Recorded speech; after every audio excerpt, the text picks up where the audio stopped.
No? Dito tayo ngayon sa farm. Ang ating mga early bird. Ang early bird natin napatali ay around 46 heads.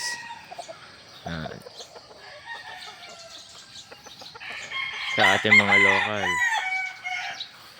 Ito tayo sa national. Ito mga bull hens na ginamit nung breeding season. Yan, ating SBR hatch. Yan, ating hatch. Ito mga pure hens natin. Ating gold. Tayo ngayon. Medyo makalat pa lang kasi nililinis. Yan ating mga national.